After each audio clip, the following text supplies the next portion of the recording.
o gilaglag ang tanan ng mga tao niadtong panahon na gawa lamang kay Noah o sa iyahang sakop sa iyang mga sa iyahang panimalay. Apan sugad usab niadtong panahon na hangtod karon nagadautan ang panahon. So samtang kadugay ang kalibutan ga lala ang pagpakasala sa tanang tao sa kalibutan. Now, ang atong mensahe ning takna sa kabuntagon, magahisgot kita ning ginatawag, be ready on the last days. Pagpangandam sa katapusang mga adlaw. Igsoon, kung may nguntag naghinapos na mga adlaw kini, kung ato ang tun-an ang atong adlaw, pasalop na siya. O kung pasalop na ang adlaw, mubanos na, hapit na mubanos ang kangit-ngit ni. Ang kangit-ngit nagasugid kini sa dautan nga mahitabo sa umaabot na mga panahon o umaabot na mga adlaw o sa nagkinapos nga mga adlaw. Apan buot ko kamong suginlan, may tungod sa kinabuhi usab ni Noah sa panahon nga dautan ang kalibutan before ang luno. Now, the life of Noah, according pa sa Genesis chapter 6 verse 9, ato ang tanawon. Genesis chapter 6 verse 9, ang pulong sa Ginoo nag-ingon, kini mao ang mga kaliwat ni Noe. Si Noe usa ka tawo nga matarong ug dili masaway sa iyang panahon. Si Noe nagkinabuhi uban sa Dios. Na kung ato ang pamalandungan ang kinabuhi ni Noah, timan-an nato, before ang luno, dautan na ang kalibutan. Dautan na, timan-an nato, dautan na ang kalibutan. O diana nga dautan nga kalibutan, adunay tao nga gikahimut-an ang Dios. Ang pangalan niya si Noe o Noah sa English. Ingon pa ang Ginoo kaniya. Ingon pa sa Ginoo ngadto kang diri sa libro sa Genesis, ingon pa niya kini mao ang mga kaliwat ni Noe. Si Noe usa ka tawo nga matarong ug dili masaway sa iyang panahon.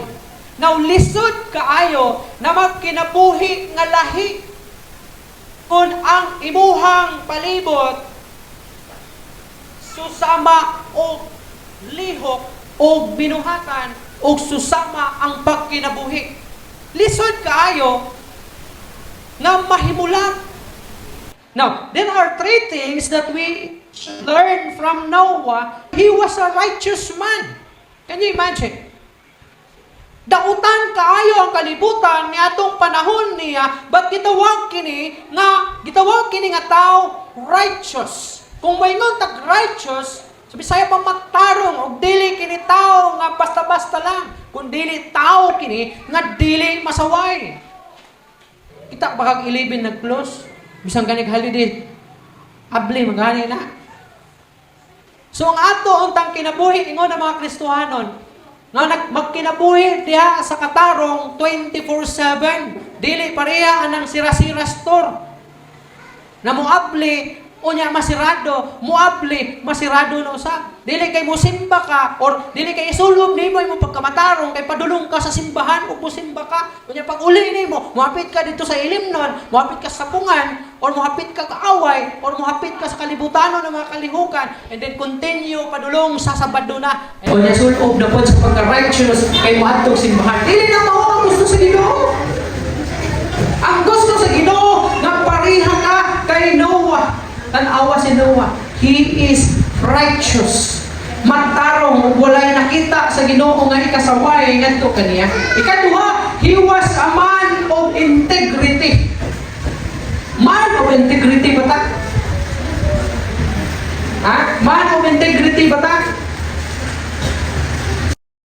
Daghan ang mga Kristohanon, dili, walay integridad. Ingon pa si C.S. Lewis, ano ba niya? Integrity is doing the right thing even no one is watching.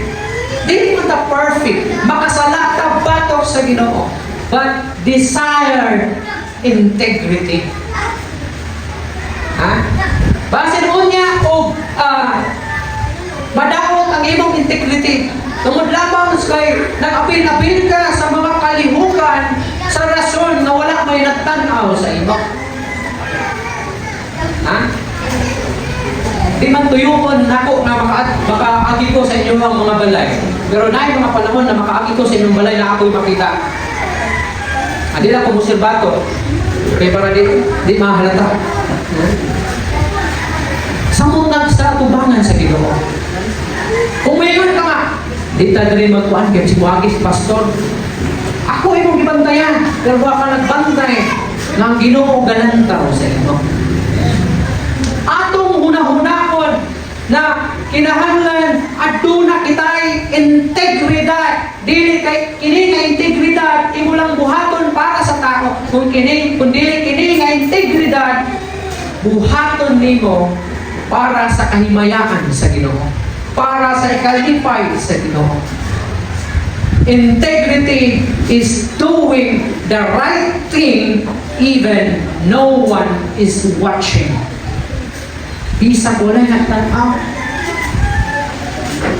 Integrity, according pa ni Katrina Mayer, integrity is making sure that the things you say and the things you do are in alignment. So kung mulingon ka, nga musimba ka, musimba ka. Kung mulingon ka, na ako magdala ani, mudala ka. Tungod ni dili siya pwede na mingon ka nga, ako maghatag ani, pero pagkabot sa panahon wala ni mo gihatag. Wala kang integridad. Sa Bisaya pa sa lain na pinulungan anak o kahulugan anak, wala kang isang salita. Sa Bisaya, wala kay baruganan. Ang tawag ni anak. Wala kung mga lagat na sa Ginoo. Isa sa pinakadindot na sundugon nato ang kinaiya o katao mao si Noah, because Noah is a man of integrity.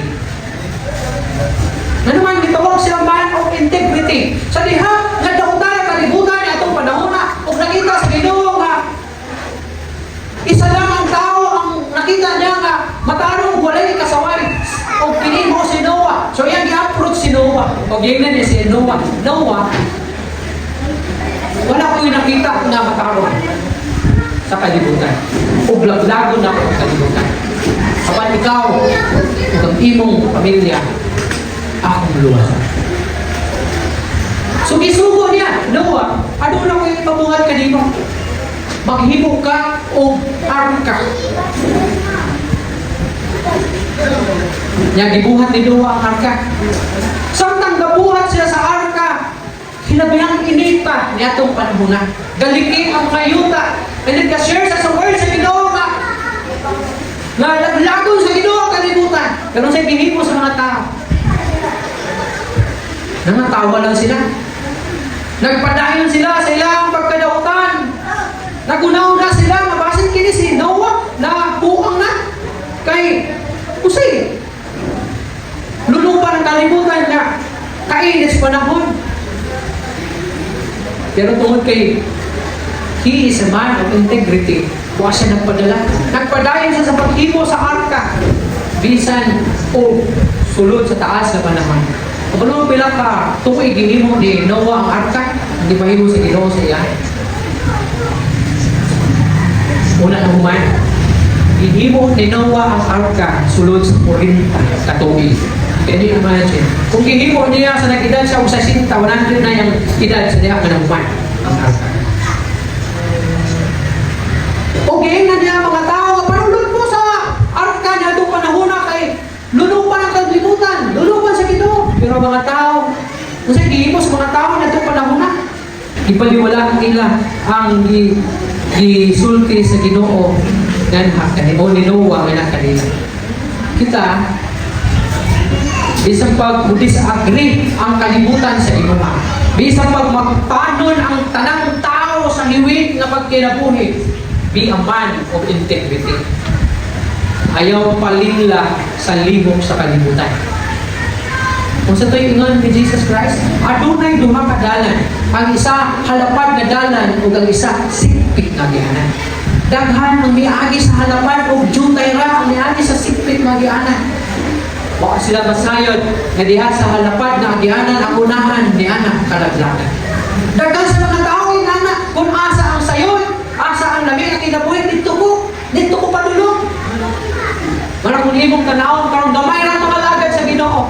Kaya mingon na sila, pagkalaay mga lagad ko di na ka pwede muhimo anay, mubuhat anay, magbantay na kasi mong lihok, sa inyong pinulungan, magbantay na ka, adik na ko, di na ako, kaya ako itagawas ang tanan. Pwede na ako buhaton ang tanan, pwede na ako ay sulti ang tanan. And lastly, he walks with God. Sa dautan na panahon, nakahimo pa si Noah sa paglakaw diha sa Ginoo. Ikaw, makaya ka nimo na makalakaw ka diha sa Ginoo? Makaalagad ka sa Ginoo sa lakto na pag-istorya bisan dautan na ang imong community, dautan na ang imong palibot.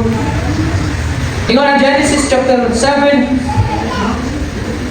verse 1, lukso sa 4, ingon niya, unya ang Ginoo mingon kang Noe, sulod ngadto sa arka, ikaw ug ang tibuok nimong balabanay, kay nakita nako nga ikaw mantarong sa akong atubangan niining maong kaliwatan. Verse 4, kay pito ka adlaw gikan karon paulanon nato ang yuta sulod sa 40 ka adlaw o 40 ka gabi o puuhon nako gikan sa naong sa yuta ang tanan nakong gibuhat nga may kinabuhi. See? Di pasulod niya si Noah sa arka kay nakita sa Ginoo nga siya matarong. Makita kahata sa Ginoo nga matarong. Makita kahata sa Ginoo nga dunay kabakuhan atong kinabuhi. Gingnan sa Ginoo sulod sa arka. And in verse 4, ingon niya kay ito ka adlaw gikan karon lulupan nako ang kalibutan sulod sa 40 ka adlaw o 40 ka gabi. Imang ka 40 ka tuig niya humana ang barko di palulupan niya ang kalibutan o 40 ka adlaw o 40 ka gabi. Sa panahon po niya sa judgment sa kalibutan, pagbalik sa Ginoo, may kaplagan kahaka na takos o angay sa kaluwasan. Basin po niya kung mahibilin ka eksohan. Mauna ang timani na kinahanglan magkinabuhi ka na matarong matubangan sa Ginoo. O mahimo lang nimo kini kung ikaw mutuo muila ang Ginoo sa Kristo ingon nga imong Ginoo o personal na iluluwas. Yang ginapo ang tanan sa pagtundong kini ang timani sa kanunay. Ignoring God and godly values will not go unpunished. Kung imong baliwalaon ang Ginoo o ang Diyos nun na mga pamaagi, dili kagayon pwede nga dili silutan. Ang dautan nga tao makasinati gayon o hukom o silot. Apan kadtong nagkinabuhi sa matarong, siya atagag kagawasan. Ang Genesis chapter 7 verse 10 nagingon, 7 days later the flood started. The rain began to fall on the earth. Human milabay ang pito ka adlaw, misugod og ulan, o ang ulan milunok sa tibuok kalibutan. And 21 to 23 nagingon,